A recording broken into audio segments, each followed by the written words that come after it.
इतना अकाल सूखा कि इतने में ही सब जीव जंतु मनुष्य शरीरधारी बहुत मर जाते हैं।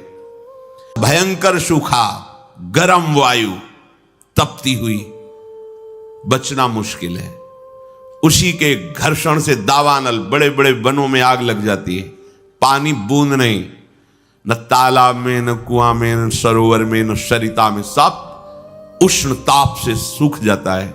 बिना पानी के, बिना अन्न के तड़प तड़प करके जीव मरते हैं। कितना भयानक कष्ट है प्रलय में। हमें तो कष्ट ही कष्ट है।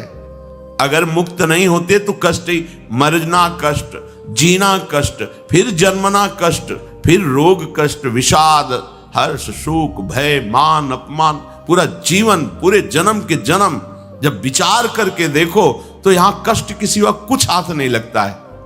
पूरा जीवन हो गया कमा के, मर गए, फिर कुछ नहीं, फिर नई पढ़ाई, नई योग्यता, नया धन, नया परिवार, फिर मर गए, फिर न, कब से चल रहा है।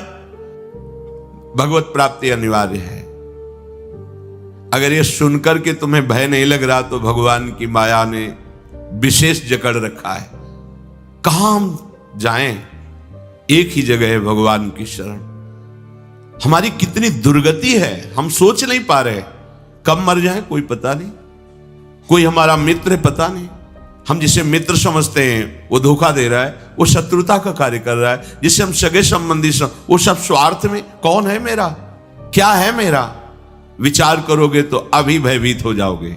और भयभीत होना मंगल है, क्योंकि जो शभीत आवा शरणाई, रखियो ताहि प्राण की नाई। यदि भयभीत होकर भगवान की शरण में चले जाओ तो भगवान जैसे अपने प्राण बहुत दुलारे होते हैं, ऐसे शरणागत का दुलार श्री भगवान करते हैं। एकमात्र हमारे बचने का उपाय भगवान के वचन से समझ लीजिए। वो कह रहे मामेव ए प्रपद्यन्ते माया में ताम तरन्ति।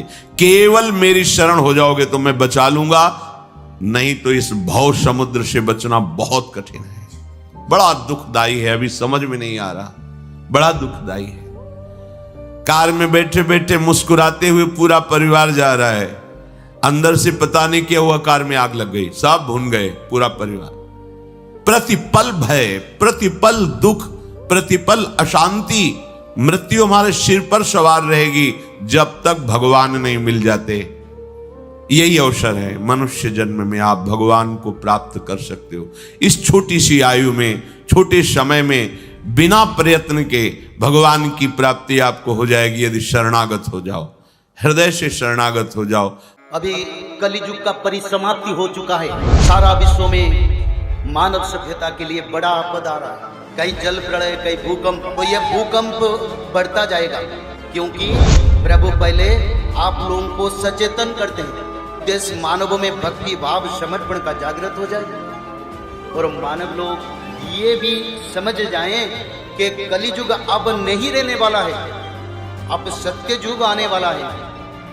तो हमको क्या करना है, कैसे हम सत्य युग का मानव बनेंगे? तो सत्य युग का मानव बनने के लिए रोज त्रिकाल संध्या, श्रीमद् भागवत महापुराण पठन, 16 नाम 10 अवतार, दुर्गा माधव स्तुति, माधव नाम भजन, जो मनुष्य लोग इसको करेंगे वही लोग सत्य युग के मानव। और सत्य युग के मानव बनने के लिए हमको ये करना जरूरी है।